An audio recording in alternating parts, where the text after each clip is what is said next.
Oke, halo semuanya, selamat datang di channel saya. Kali ini saya akan membahas topik yang menurut saya sangat penting ya, sebelum kalian membeli sebuah koin di DEX. Topik yang saya kali ini akan bahas adalah tips untuk menghindari koin yang berpotensi untuk rug pull. Di sini saya akan memberikan ciri dan studi kasusnya sebelum kalian membeli sebuah koin di DEX. Oke, langsung saja ke studi kasusnya. Oke, di sini anggap saja ada orang A ya. Orang A. Kemudian orang A ini memiliki Solana atau uang senilai $10. Dan dia berencana untuk membelikan $10 ini ke suatu koin. Sebelum membeli sebuah koin, orang A ini harus mengetahui ciri-ciri koin yang berpotensi untuk rug pull agar dia tidak mengalami kerugian. Ciri koin yang pertama adalah, koin tersebut mintable. Yang kedua adalah liquidity rendah. Dan ciri yang ketiga adalah liquidity tidak di lock. Tidak di lock. Kemudian ciri yang keempat adalah koin tersebut memiliki holder yang tinggi, high holder. Oke, di sini saya akan menjelaskan satu persatu apa itu mintable, apa itu liquidity rendah, apa itu liquidity tidak di lock, dan apa itu high holder, dan kenapa keempat ini bisa menyebabkan koin tersebut berpotensi untuk rug pull. Oke, yang pertama adalah mintable ya. Apa sih mintable ini? Mintable berarti developer bisa mencetak koin baru sebanyak apapun, kapanpun jika dia mau, yang menyebabkan koin tersebut mengalami inflasi atau penurunan nilainya ya. Oke, di sini langsung saja akan saya contohkan dengan studi kasus. Anggap ada koin A. Koin A ini satu tokennya senilai $1. Dan dia memiliki supply senilai 1 billion. 1 billion ya. Di sini developer memiliki hak untuk cetak koin baru ya, mintable ini. Kemudian ada orang A. Orang A ini beli sebuah koin yang mintable ini, koin A ini, senilai $100. Waktu supply 1 billion ini ya. Dia beli $100 yang berarti dia memiliki 100 koin ya, karena harga dari koin tersebut adalah $1. Dia memiliki koin senilai 100 dan 100 ini senilai $100. Kemudian developer cetak koin lagi baru. Cetak 1 billion. Yang berarti supply saat ini adalah 2 billion. Apa yang akan terjadi jika orang A ini memiliki koin 100? Yang terjadi adalah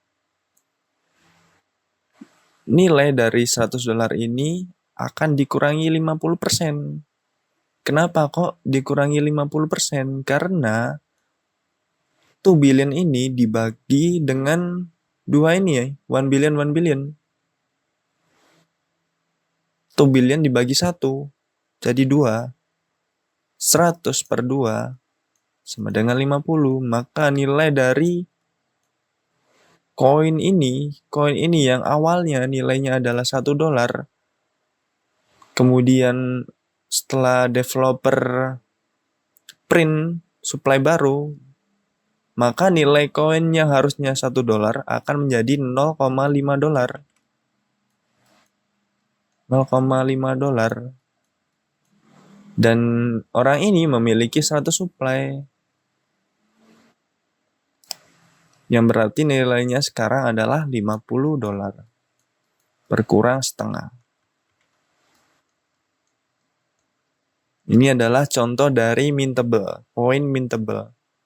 Singkatnya, developer bisa mencetak koin tersebut kapanpun jika dia mau, dan sebanyak apapun.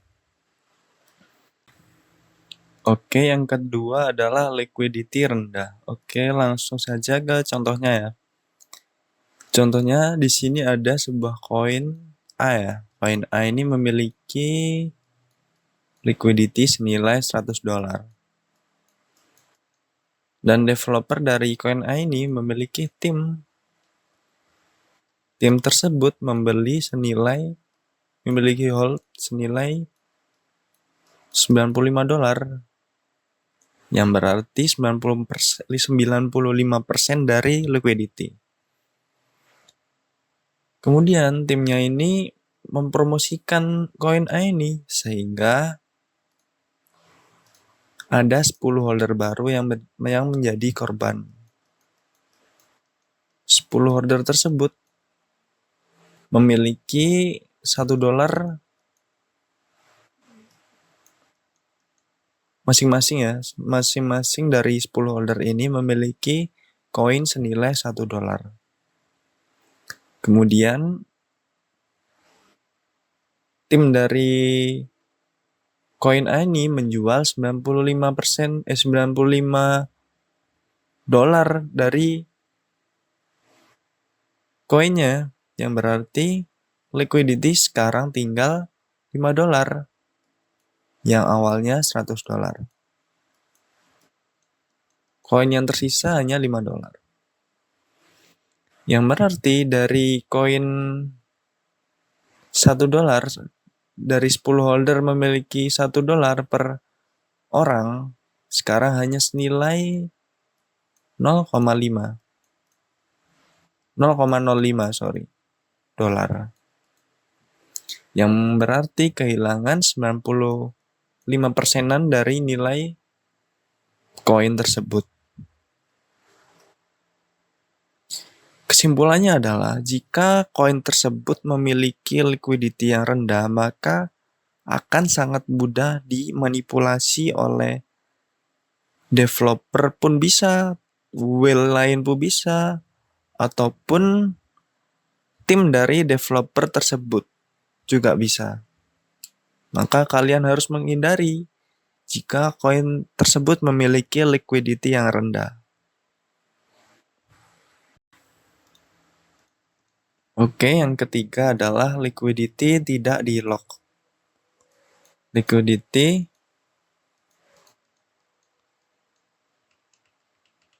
tidak di-lock ya. Di-lock.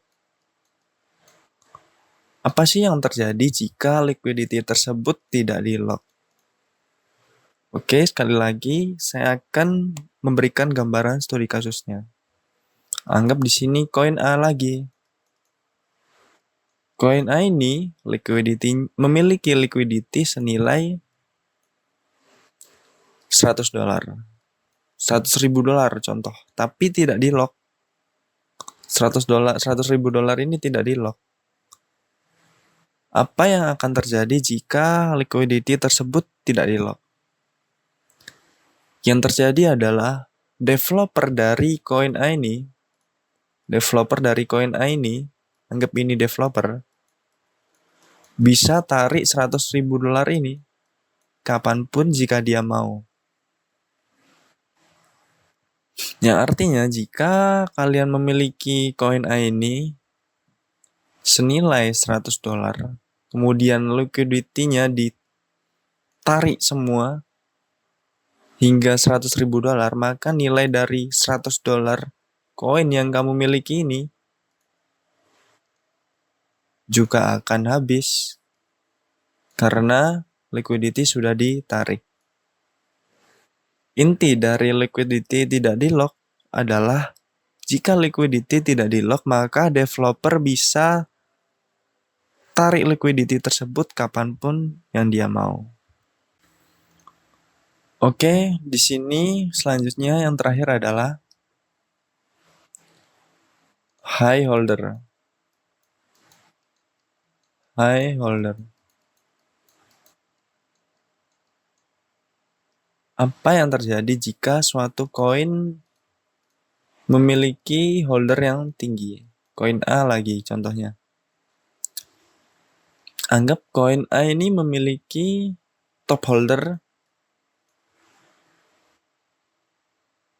senilai 90%.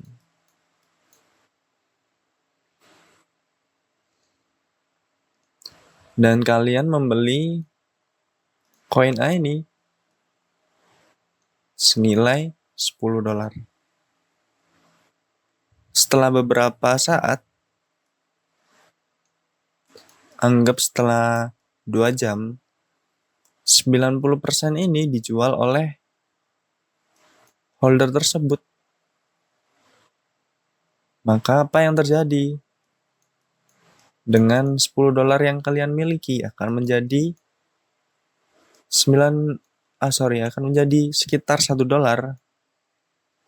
karena telah kehilangan nilainya senilai $90. Begitu. Oke, sebagai penutup di sini saya akan memberikan contoh koin yang kemungkinan besar akan rakpul ya. Kenapa saya bisa katakan koin Carbon X ini bisa rakpul kemungkinan besar karena yang pertama tadi dia memenuhi beberapa syarat yang telah saya sebutkan ya. Yaitu yang pertama liquidity tidak di lock. Nah, ini sudah pasti kalian tidak beli koin ini. Kemudian liquidity juga terlalu rendah. Kemudian dia memiliki top holder yang hold koin tersebut terlalu tinggi ya. Yaitu senilai 99,9%. Nah, sudah pasti kalian tidak boleh beli koin ini. Karena telah memenuhi 3 syarat ini. Kalian juga bisa cek koin ini ke rakcek ini ya. rakcek.xyz. Nah, jika kalian cek koin ini ke rakcek, maka akan menjadi danger karena ya tadi liquidity tidak di lock, terus high ownership yang berarti high holder, kemudian liquidity juga terlalu rendah. Oke, langsung kesimpulan dari video ini adalah jika kalian ingin membeli suatu koin di DEX, pastikan koin tersebut sama sekali tidak memenuhi syarat koin rakpul yang telah saya sebutkan. Minimal tidak memenuhi syarat ini, minimal. Syarat pertama, syarat kedua, syarat ketiga, maupun syarat keempat tidak terpenuhi. Oke, sekian dari video saya. Jangan lupa like ataupun subscribe jika berkenan. Sampai jumpa di next video. Terima kasih.